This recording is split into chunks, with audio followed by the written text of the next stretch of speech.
NDA की राष्ट्रपति पद के लिए उम्मीदवार द्रौपदी मुर्मू के लिए देश भर में बीजेपी चुनाव प्रचार अभियान चला रही है और इसी बीच एनडीए ने उपराष्ट्रपति उम्मीदवार के नाम का ऐलान भी कर दिया। उपराष्ट्रपति चुनाव के लिए उम्मीदवार के नाम पर विचार विमर्श करने के लिए बीजेपी ने पार्टी मुख्यालय में संसदीय बोर्ड की बैठक को बुलाया, तो चर्चाएं तेज हो गई कि अब किसी अल्पसंख्यक चेहरे को पार्टी लेकर आ सकती है। तो वही पार्टी के सर्वोच्च निर्णय करने वाली इकाई बीजेपी संसदीय बोर्ड की बैठक में प्रधानमंत्री नरेंद्र मोदी भी शामिल हुए और उपराष्ट्रपति पद के उम्मीदवार को लेकर कई नामों पर तमाम पहलुओं के साथ चर्चा के बाद मुहर लगी पश्चिम बंगाल के राज्यपाल जगदीप धनखड़ के नाम पर।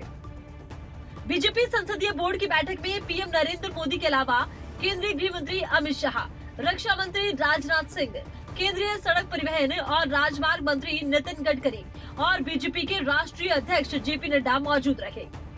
इस बैठक में मध्य प्रदेश के मुख्यमंत्री शिवराज सिंह चौहान और भाजपा के राष्ट्रीय महासचिव बीएल संतोष भी शामिल रहे और बीजेपी अध्यक्ष जेपी नड्डा ने जगदीप धनखड़ के नाम का ऐलान किया। जगदीप धनखड़ के बारे में आपको बता दें, जगदीप धनखड़ का जन्म 18 मई 1951 को राजस्थान में हुआ था। स्कूली शिक्षा सैनिक स्कूल चित्तौड़गढ़ से पूरी की थी। राजस्थान विश्वविद्यालय जयपुर से स्नातक की डिग्री ली थी। जगदीप धनखड़ वर्तमान में पश्चिम बंगाल के राज्यपाल हैं।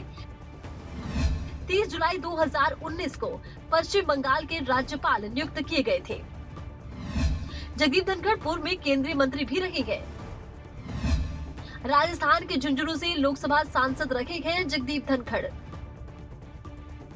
उपराष्ट्रपति पद के लिए चुनाव 6 अगस्त को होगा। नामांकन की अंतिम तारीख 19 जुलाई है। देश के अगले उपराष्ट्रपति को चुनने के लिए निर्वाचन मंडल में राज्यसभा का अध्यक्ष भी है और संसद के दोनों सदनों के लोकसभा और राज्यसभा के सदस्य शामिल होते हैं। वर्तमान में बीजेपी के पास लोकसभा में 303 सदस्य हैं, जबकि राज्यसभा में उसके पास 91 सदस्य हैं।